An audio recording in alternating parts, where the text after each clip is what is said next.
proyectos, ¿no? Que si lo ponemos en una suma de inversión, alcanzarían los 55.000 millones de dólares, perdón, en este caso, ¿no? Sin embargo, históricamente también hemos visto que diferentes proyectos mineros han venido impactando negativamente los ecosistemas, ¿no? En ese sentido no podemos negarlo. Los impactos negativos que se han causado, ¿no? Han sido principalmente en los recursos hídricos, en los recursos biológicos, atmosféricos y socioeconómicos, ¿no? Esto en las últimas décadas definitivamente ha originado fuertes movimientos del no a la minería, ¿no? Dando como resultado el bloqueo de importantes proyectos. Y así la inversión minera en el Perú, la gran inversión minera en el Perú, se ha visto saturada de conflictos ambientales y sociales, ¿no? Hoy por hoy es muy difícil hacer minería y gran minería, ¿no? En el país las condiciones han cambiado drásticamente, ¿no? Tenemos que cambiar nuestra manera de pensar en ese sentido, ¿no? Entonces yo quiero abrir esta presentación justamente con esa pregunta que ustedes pueden ver, ¿no? ¿Qué sucedería con una minería sin conflictos sociales y totalmente amigable con el mundo? Imaginemos esa minería, ¿no? ¿Estamos en condiciones ahora de desarrollar esa minería? ¿Lo estamos haciendo? ¿Es posible? ¿O simplemente dejamos la minería y desaprovechamos todo el potencial desarrollo que ésta nos puede generar, ¿no? Vamos a tratar de ir respondiendo a lo largo de la presentación este tema. En Minas Río, Anglo American, también se ha incrementado enormemente los costos de inversión, ¿no? Tenemos otro proyecto de BHP, ¿no?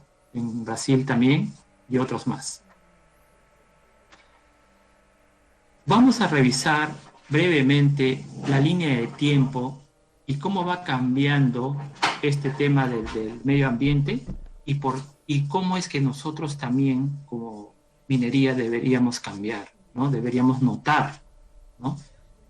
Ya un expositor, creo que fue el primero, ya mencionó el año 48, cuando apareció la ONU, ¿no? Declaró por primera vez los derechos humanos y los derechos a la vida, ¿no? Ya en los años 60, 70, ¿no es cierto? Por primera vez en el año 72, la ONU también realiza una conferencia con respecto al medio ambiente humano. Y ahí aparecen las primeras ONGs ambientales, ¿no? De orden global, como son Greenpeace, WWF, la marca del osito, etcétera, etcétera, ¿no? Ya en los 80 y 90, ¿no? Ya hay un desarrollo económico debido a la globalización que todos conocemos, ¿no? Y en algunas constituciones de los países ya se habla de un derecho a un ambiente limpio. Y en Chile y en Perú, precisamente, es explícito ya esto, ¿no? Ya se establecen autoridades ambientales que antes no existían, ¿no? Y ya se establecen marcos de evaluación de los estudios de impacto ambiental y protección ambiental. No sé en Chile, pero en Perú antes, hace muchos años, por ejemplo, no se presentaba un estudio de impacto ambiental, no había esa evaluación, ¿no? Y en el año 2000, en la actualidad, la normativa ambiental ha desarrollado, pero drásticamente y aceleradamente, ¿no? En verdad, los marcos de evaluación y protección ambiental ya tienen una nueva versión, ya tenemos un SENACE, por ejemplo, ¿no es cierto? Tenemos fiscalizaciones ambientales, etcétera, etcétera, ¿no? Y en julio de 2018, el relator recomienda la inclusión del derecho humano a un ambiente sin riesgo, limpio, saludable y sostenible. O sea, esto es una necesidad. Esta es una necesidad no solo para la minería, esta es una necesidad para todas las actividades del ser humano, ¿no? Y es así como debemos entender, ¿no? Pero ¿cuáles son esos problemas, ¿no? Que vemos desde el impacto ambiental minero a los problemas ambientales globales, ¿no? Esperen un poquito. Ya. Típicos impactos ambientales mineros. La calidad del agua, la cantidad de agua, competencia por el uso del agua, la contaminación atmosférica, impactos sobre hábitats, impactos sobre especies, generación de residuos químicos y residuos mineros. Esos son los típicos impactos ambientales mineros, ¿no? ¿Cuáles son esos componentes de gestión? Bueno, política de sostenibilidad, cambio climático, calidad de aire, gestión de agua, responsabilidad sobre los productos, la gestión de la biodiversidad, la gestión de los relaves. Últimamente ha significado bastante riesgo y preocupación a nivel mundial, ¿no? Depósitos de roca, comúnmente conocidos como botaderos, ¿no? Y esos componentes de gestión ambiental que también vienen a través de instituciones, como son los tribunales ambientales, ¿no? Los sistemas de información de acceso público, los planes de cierre, planes de descontaminación, Defensoría del Pueblo, Oficina de Prevención de Conflictos. ¿Verdad? Hoy por hoy la institucionalidad de los temas ambientales en el Perú está bastante desarrollada, ¿no? Y estos problemas ambientales, ¿cuál es su relación con problemas ambientales globales? Pues viene el cambio climático, ¿no es cierto? O sea, necesariamente una planificación minera tiene que considerar eso, ¿no? Cómo se da la desertificación, la disponibilidad de agua, la degradación marina costera, los materiales peligrosos, la pérdida de la diversidad biológica y la gestión de residuos, ¿no? Ese es el contexto, cómo es que la minería ha venido manejando su impacto ambiental minero y cómo es que esos escalan y tienen que relacionarse, ¿no es cierto?, e integrarse con los problemas ambientales globales, ¿no? Entonces, en ese contexto viene la pregunta, ¿plan de minería sostenible? ¿Es posible eso? ¿Cómo? ¿No? Las comunidades ya no son las que eran antes. El medio ambiente no es lo que era antes. El cambio climático no es lo que era antes. El problema del consumo de plásticos ha desbordado. La generación de emisiones ha desbordado, ¿verdad? Tenemos que pensar como mundo, ¿no es cierto? Y dentro de ellos la minería, que tenemos que reimaginar. Es como una persona, ¿no? Que tenemos cuando algo no está funcionando ya, tenemos que reinventarnos. Otros le llaman hacer reingeniería, ¿no? Entonces tenemos que reimaginar la minería porque tiene que tener un propósito, ¿no? ¿Y cuál es ese propósito? Las actividades económicas se realizan justamente para mejorar la calidad de vida de las personas, para generar desarrollo, para generar bienestar. Y la minería tiene que apostar a eso, tiene que tener ese propósito y adicionalmente tiene que tener objetivos y acciones orientadas al cumplimiento de eso. Definitivamente la lámina que les mostré con los problemas mineros en el Perú no han sido por no cumplir con la ley. Solo para poner ejemplo, el proyecto Conga, el proyecto Tía María, han cumplido con todos los requerimientos de ley. Tenían su IA aprobado, tenían sus permisos, tenían sus evaluaciones, etcétera, etcétera. Son más de 400 permisos que desarrolla un proyecto de gran minería.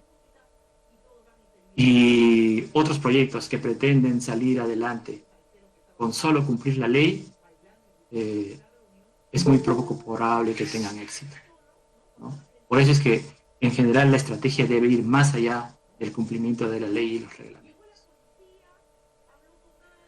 Bueno, entonces, ahora esto es una es una necesidad para la minería responsable, definitivamente, y en ese tema me voy a centrar. Pero ya lo dijo otro expositor también, que hay otro tipo de minería, ¿no? Minería informal, ¿no? Que escasamente cumplen con, con los más mínimos protocolos y estándares, ¿no? Para conservar, para proteger el medio ambiente, ¿no? Y en ese sentido, el gobierno también tiene que pronunciarse.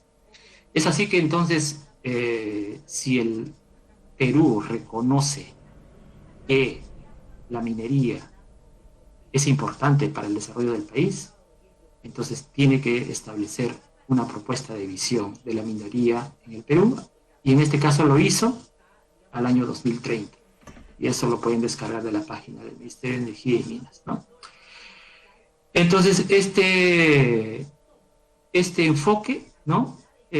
Justamente lo va a trabajar el Ministerio para los próximos años con el fin de desarrollar una actividad sustentable, que la minería sea una actividad sustentable, una actividad inclusiva e integrada, ¿no?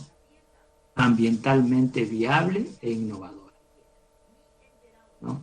En ese contexto, por ejemplo, podemos discrepar y discutir cómo puede ser la minería una actividad sostenible, entendiendo como sostenibilidad el, el satisfacer, ¿no es cierto?, nuestras necesidades, preservando las necesidades del futuro. ¿Es posible eso? Por supuesto, ¿no? Por supuesto, porque nosotros podemos y debemos garantizar el agua de las futuras generaciones. Debemos y podemos garantizar los servicios ecosistémicos de la biodiversidad, como es la flora y la fauna. Debemos y podemos garantizar la calidad del aire, ¿no es cierto?, las futuras generaciones. Y también del paisaje, mediante un cierre justamente responsable, ¿no? Entre las estrategias para cumplir, obviamente, no solamente está lo que la empresa minera tiene que hacer, también está el fortalecimiento de las capacidades de los gobiernos regionales, de los gobiernos locales y de otras autoridades para mejorar la gestión de recursos del campo, ¿no? Se deben evaluar los planes de desarrollo y ordenamiento territorial, ¿no? Porque en base a eso, si tenemos bien desarrollado el ordenamiento territorial, podemos poner prioridades para el desarrollo económico, ¿no? Y también, por supuesto, esto es clave, priorizar la formalización en los campos de la minería ilegal e informal. Seguro que ustedes han podido ver en la televisión, siempre sale la minería ilegal de Madre de Dios, en Chala, en el norte del país, puestos. Entonces el gobierno, a través del Ministerio de Energía y Minas, del Ministerio del Medio Ambiente, tiene que ponerle la fuerza a esto. Pero sin embargo, esto también viene soportado globalmente, ¿no? Globalmente tenemos objetivos de desarrollo sostenible, los objetivos de, o estamos trabajando solamente en la que son indirectos, por ejemplo. Deberíamos contextualizar estos procesos y acondicionar las prioridades de la minería en el país con la finalidad de contribuir mejor a nuestro desarrollo integral. O sea, podemos optimizar esa intervención que tenemos, ¿no? O preferimos mantenernos como una isla. ¿Cuánto compromiso genuino y verificable podemos obtener? Y finalmente, si hacemos todo eso, ¿ayudaría eso a la viabilidad y legitimidad de nuestros proyectos? ¿Una priorización de ese tipo? Yo no sé si alguna minera está usando ese mapa que he mostrado, ¿no? que han elaborado 4 instituciones a nivel mundial, ¿no? Expertas en desarrollo sostenible. Pero si lo usan, que en temas de biodiversidad, la empresa minera, cuando se vaya, va a dejar el tema de biodiversidad mejor que cuando llegó.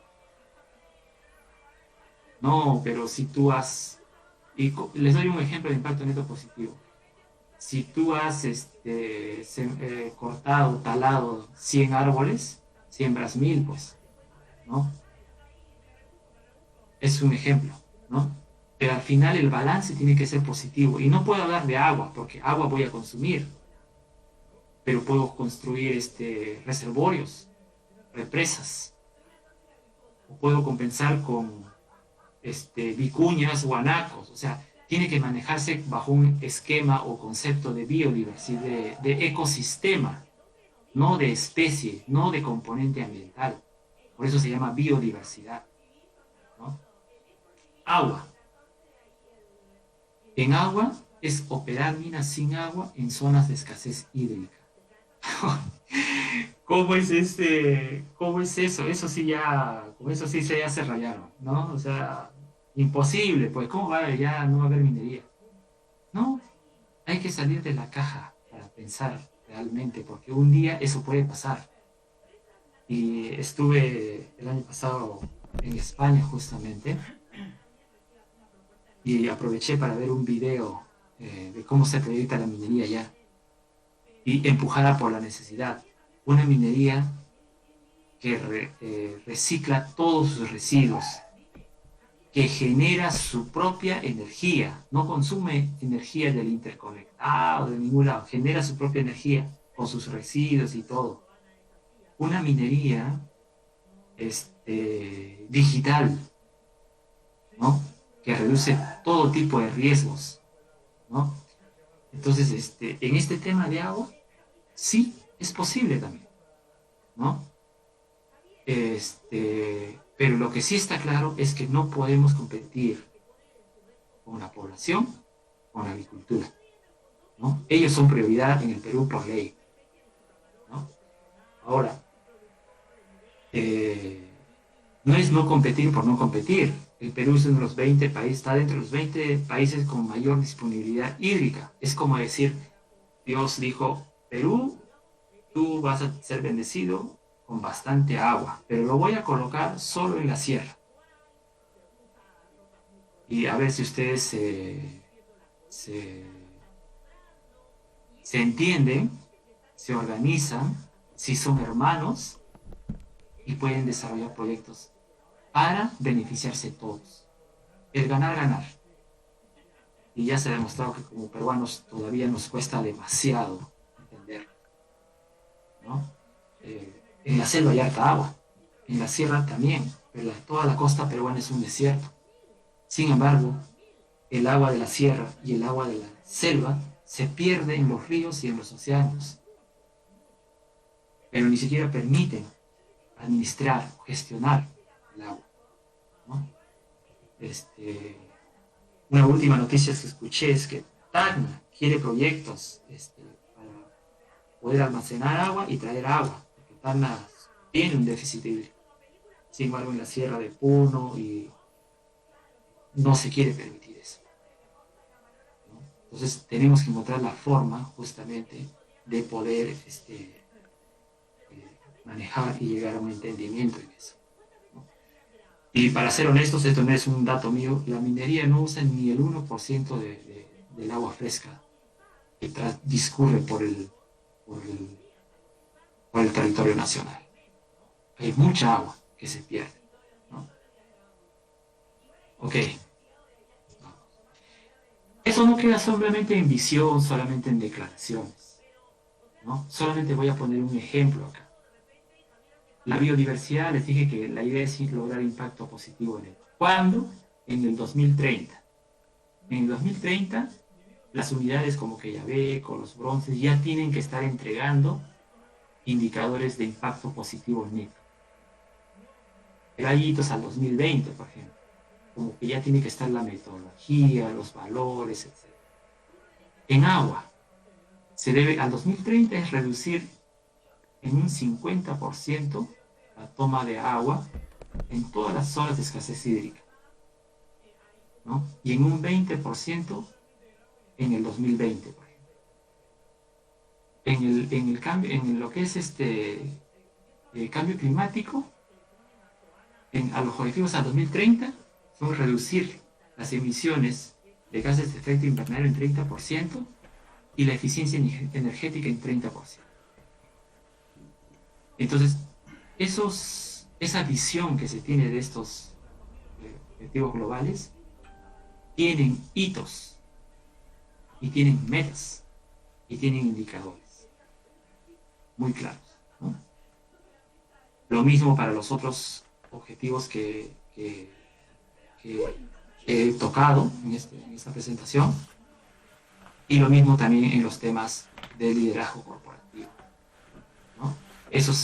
Todas las empresas de Anglo American están trabajando en eso y tienen que ir presentando eso cada año a nivel global, ¿no?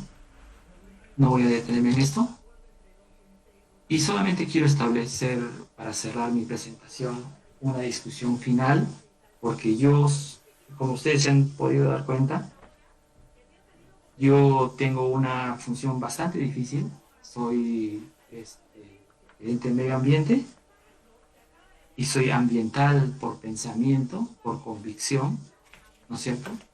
Y trabajo en una empresa minera, porque sé que una empresa minera puede trabajar sosteniblemente, ¿no? Y estoy al medio, o trabajo para la empresa minera o trabajo para el medio ambiente, ¿no? Entonces, la discusión ¿es la minería en el Perú una actividad económica primordial para el crecimiento del país y para mejorar la calidad de vida de las personas y la sociedad? Yo creo que eso no es el que lee y no solamente escucha los reclamos y escucha a los radicales. No, hay que darse el tiempo de leer. La minería es una actividad económica primordial para el crecimiento del país y para mejorar la calidad de vida, definitivamente. Pero existe una correlación directa entre la protección de los ecosistemas con el éxito del negocio minero. Es decir, si protejo el agua, el aire y la biodiversidad, el negocio minero puede ser exitoso y voy a responder a la primera pregunta. Es decir, podrían desaparecer los conflictos sociales, ¿no es cierto? Y los impactos ambientales. Pues debería, ¿no? Y puede ser un tema también de investigación, ¿no? Y luego, podrán las ventajas macroeconómicas que ya hablamos, más del 50% de las exportaciones son de la minería, ¿no? Tributos, transferencias, canon, etcétera, que son indicadores macroeconómicos del desarrollo del Perú muy buenos. Pero esas ventajas pueden ser respaldados por un desarrollo sostenible real de las comunidades que viven alrededor de las minas. O sea, las minas pueden generar beneficios sostenibles en su área de influencia.